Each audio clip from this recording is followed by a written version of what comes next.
اللہ اور بندے کے درمیان عبد و معبود کے اس تعلق کے لیے یہ عبادت جب مابعدت طبیعتی اور اخلاقی اساسات متعین کرتی، یعنی اخلاقی اساسات کا لفظ کیوں بولا گیا، اس کو عام اخلاقیات کے معنی میں نہ لیجئے، یعنی جب ہم کہتے ہیں کہ خدا ہے تو یہ مابعدت طبیعتی اساس متعین ہو گئی، یعنی ہم جس کی عبادت کرنے جا رہے ہیں وہ خدا ہے، اس کی عبادت کرنا ہم پر حق ہے اس کا، تو یہ اخلاقی اساس متعین ہو گئی۔ یعنی جیسے ہی یہ بات آپ نے کہی ہے، اور اس کے بغیر اصل میں عبادت کا تعلق ہی نہیں پیدا ہوتا، یعنی آخر کوئی شعور ہوگا نا کسی چیز کا، کوئی اخلاقی رابطہ ہوگا جو پیدا ہوگا، تو اس کے بعد آپ یہ کام کریں گے۔ مراسم طے کرتی ہے اور دنیا میں اس تعلق کے تقاضوں کو پورا کرنے کے لیے حدود و قیود مقرر کرتی ہے، تو قرآن کی اصطلاح میں اسے دین سے تعبیر کیا جاتا ہے۔ چنانچہ قرآن مجید کافروں کے دین کے لیے بھی یہ لفظ استعمال کرتا ہے، حتیٰ کہ اس سورہ یوسف میں بادشاہ کے دین کے لیے ما کان لیوسف ان یاخذ اخاہ فی دین الملک وہ بھی استعمال کرتا ہے۔ ہندو کا دین بھی دین ہے، اس وجہ سے ہمارے ہاں جو بعض لوگوں نے یہ بحث اٹھائی موجودہ زمانے میں کہ اسلام دین ہے اور باقی مذاہب ہیں، یہ کوئی چیز نہیں ہے۔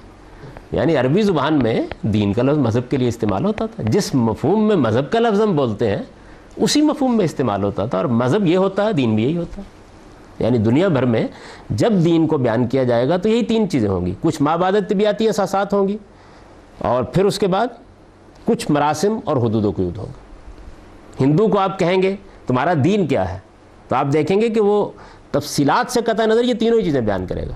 بھائی بھگوان کو مانتے ہیں اور ماننے کے ساتھ اس کی بندگی، اس کی پوجا کرتے ہیں، اور پوجا کرنے کے لیے ہردوار جاتے ہیں، اور وہاں کیا کرتے ہیں، کچھ رسوم اور کچھ حدود ہوتے ہیں، طے کر لیتے ہیں، یہی ہوتا ہے۔ اشنان کرنے جب وہ صبح کے وقت نکلتے ہیں تو یہ اصل میں ایک رسم ہے، یہ وجود پذیر ہو جاتی ہے۔ کیوں آپ اشنان نہیں کرتے؟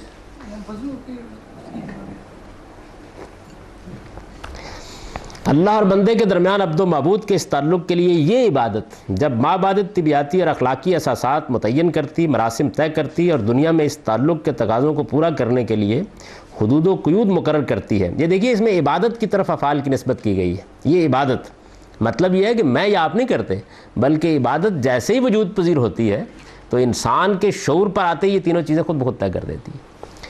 تو قرآن کی اصطلاح میں اسے دین سے تعبیر کیا جاتا ہے۔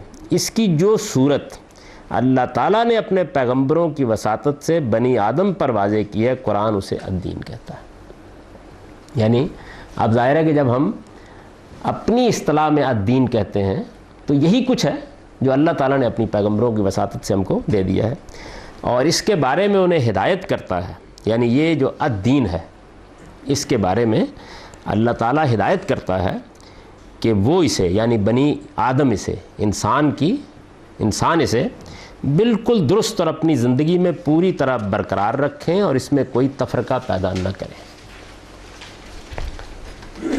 یعنی اس دین کے بارے میں اللہ تعالیٰ کا جو بنیادی تقاضا ہے، جب عبادت کو وہ دین کی حیثیت دے دیتا ہے، جب اللہ تعالیٰ اپنے پیغمبروں کی وساطت سے عبادت کو دین کی صورت دے دیتا ہے تو بنیادی مطالبہ کیا کرتا ہے دین کے بارے میں؟ یہ کرتا ہے، وہ بنیادی مطالبہ کیا ہے کہ دیکھو، نہ اس میں کوئی ٹیڑھ پیدا ہونے دینا، نہ زندگی کے اندر اس کو کبھی غیر متعلق ہونے دینا، نہ اس کو ٹکڑے ٹکڑے کرنا۔ یعنی یہ جیسا ہے پورا کا پورا تمہاری زندگی میں برقرار ہے۔ یہ خدا کا مطالبہ ہے، ہم اس میں کتنے پورا کرتے ہیں یہ ہماری کوتاہی بھی ہوتی ہے، نقص بھی ہوتا ہے، لیکن اللہ کا مطالبہ یہ ہے۔ اس مطالبے کو قرآن مجید کی اس آیت میں بیان کیا گیا ہے۔ سورہ شورى میں ہے، شرع لکم من الدین ما وصى به نوح والذی اوحینا الیک وما وصینا به ابراہیم وموسیٰ وعیسیٰ ان اقیموا الدین ولا تتفرقوا فیہ۔ اس نے، یعنی اللہ نے، اس نے تمہارے لیے وہی دین مقرر کیا ہے جس کا حکم اس نے نوح کو دیا، اور جس کی وحی اب ہم نے تمہاری طرف کی ہے، اور جس کی ہدایت ہم نے ابراہیم، موسیٰ اور عیسیٰ کو فرمائی، اس تاکید کے ساتھ کہ اپنی زندگی میں اس دین کو قائم رکھو اور اس میں تفرقہ پیدا نہ کرو۔